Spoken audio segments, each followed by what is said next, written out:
ایک غریب آدمی بدو رات کے وقت وہ کہیں بیچارہ صبح سے چلا تھا، مدینے پہنچتے اسے رات ہو گئی. اس نے ڈرتے ہوئے نا خیمہ باہر لگا لیا. جہاں رات ہوئی نا آدھی رات کو کوئی 1-2 بجے سمجھ لے پہنچا مدینے، تو اس نے باہر نے خیمہ لگا لیا. بیوی اس کی امید سے تھی، بچے کی ولادت کا وقت قریب آ گیا، بیمار ہو گئی. اس نے خیمہ لگایا، بیوی اندر ہے. حضرت عمر فاروق گشت پہ تھے رات کو، ساتھ ایک غلام تھا. حضرت عمر فاروق رضی اللہ تعالیٰ عنہ کہنے لگے وہ آگ جل رہی ہے تھوڑی سی، پتہ کرو کون ہے. تو آپ کا غلام پتہ کرنے گیا تو بدو نے ڈانٹ دیا، کہنے لگے جاؤ تمہیں کیوں بتاؤں. حضرت عمر خود گئے، کہنے لگے مسافر بھائی بتا تو صحیح. کہنے لگا جی چھوڑے، میں آپ کو کیوں بتاؤں، میں کون ہوں، کیسے آیا ہوں. فرمایا خیمے کے اندر سے کراہنے کی آواز آتی، کوئی درد سے چیخ رہا ہے، بتا ہمیں بات کیا ہے. کہنے لگا جی میں فلاں بستی فلاں علاقے کا ایک غریب ہوں، امیر المومنین عمر فاروق سے ملنے آیا ہوں، اور رات ہو گئی ہے تو یہاں خیمہ لگایا ہے، صبح میں ان سے مل کے چلا جاؤں گا. تو رات کو تکلیف دینا پسند نہیں کیا، تو میری بیوی امید سے تھی، اب بچے کی ولادت کا وقت قریب ہے، پاس کوئی نہیں. حضرت عمر کہنے لگے تو ٹھہر میں ابھی آیا.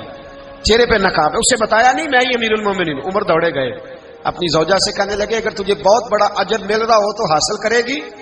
کہا کروں گی. تو کہنے لگے چل پھر میرے ساتھ، بہت بڑا اجر ہے. ایک دوست کے ہاں ولادت کا وقت ہے، ضرورت کی چیزیں ساتھ لے لو.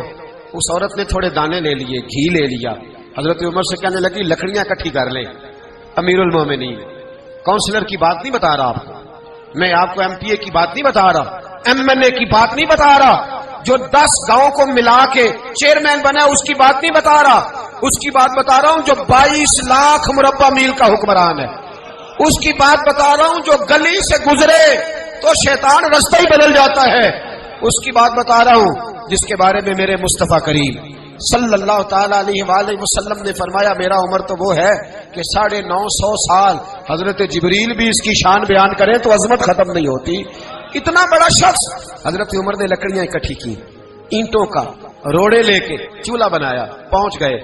آپ کی زوجہ کہنے لگی یہ تھوڑے دانے ڈالنے، گھی ڈالنے اور ایک لکڑی لے کے اس کو ہلائیں، تیار کریں. خود زوجہ اندر چلی گئی. حضرت عمر باہر پکانے لگے. وہ بدو کہتا ہے میں اس طرح کا ان کے ساتھ بہیو کرنے لگا جیسے کو کسی چوکی دار کے ساتھ نہیں کرتا.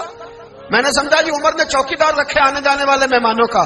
میں کبھی پانی کا پیالہ مانگتا، کبھی کوئی بات، عمر دوڑے جاتے، کبھی پانی لاتے. او مسلمانوں، او میرے رسول کے غلام عزیزو، حضرت عمر فاروق.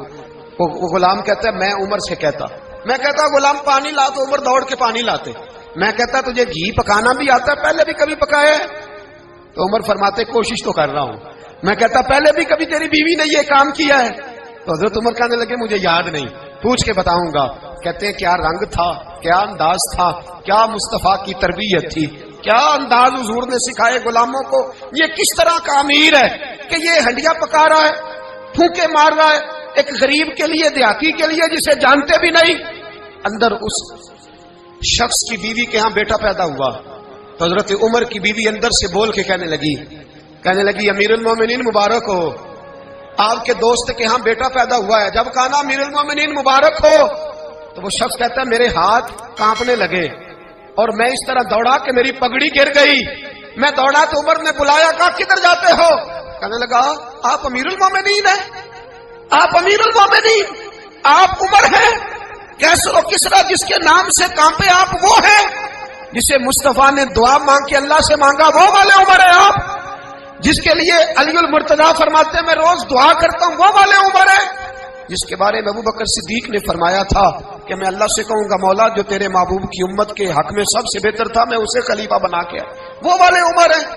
عمر امیر المومنین کی بیوی وہ تو خاتون اول ہوتی ہے، وہ تو ملکہ ہوتی ہے، اور تیری بیوی دائی بن کر ایک غریب کے بچے کے پاس بیٹھی رہی ولادت کے وقت. عمر امیر المومنین ہو کے تیری داڑھی ساری دھومے سے بھر گئی تو ڈیوٹی کرتا رہا. تو سیدنا عمر رو پڑے اور اس بدو کو سینے سے لگا کے کہنے لگے تجھے پتہ نہیں تو کہاں آیا ہے، اس شہر کا پتہ ہے؟ اس نے کہا حضور کہاں ہے؟ فرمایا یہ میرے نبی کا مدینہ ہے، یہ مصطفیٰ کا مدینہ ہے، یہاں امیروں کا استقبال نہیں ہوتا، یہاں غریبوں کے استقبال ہوتے.